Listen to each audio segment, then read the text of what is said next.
الرحمن علم القرآن خلق الإنسان علمه البيان الشمس والقمر بحسبان والنجم والشجر يسجدان والسماء رفعها ووضع الميزان ألا تطغوا في الميزان وأقيموا الوزن بالقسط ولا تخسروا الميزان الأرض وضعها للأنام فيها فاكهة والنخل ذات الأكمام والحب ذو العصف والريحان فبأي آلاء ربكما تكذبان خلق الإنسان من صلصال كالفخار وخلق الجان من مارج من نار فبأي آلاء ربكما تكذبان رب المشرقين ورب المغربين فبأي آلاء ربكما تكذبان مرج البحرين يلتقيان بينهما برزخ لا يبغيان فبأي آلاء ربكما تكذبان يخرج منهما اللؤلؤ والمرجان فبأي آلاء ربكما تكذبان وله الجوار المنشآت في البحر كالأعلام فبأي آلاء ربكما تكذبان كل من عليها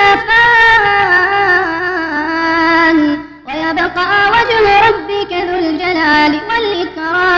والإكرام فبأي آلاء ربكما تكذبان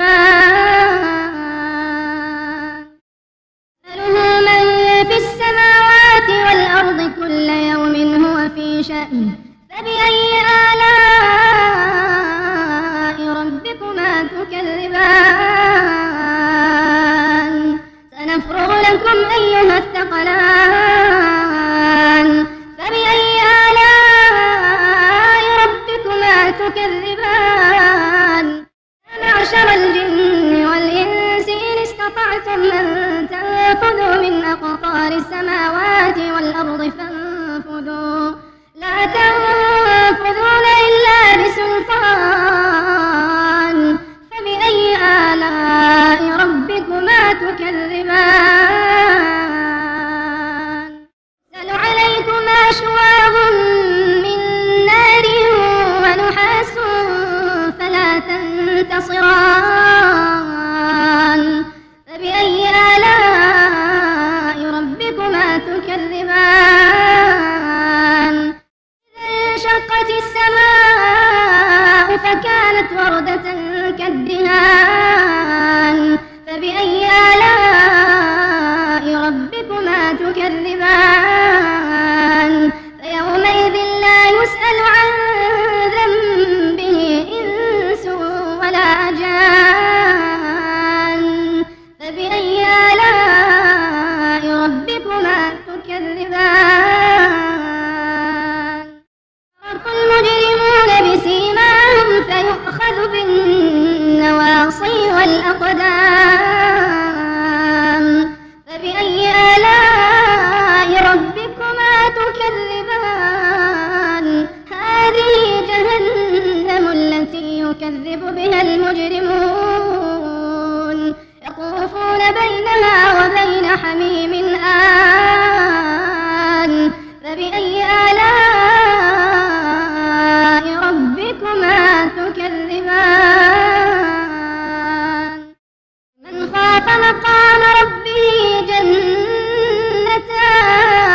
جنتان فبأي آلاء ربكما تكذبان ذواتا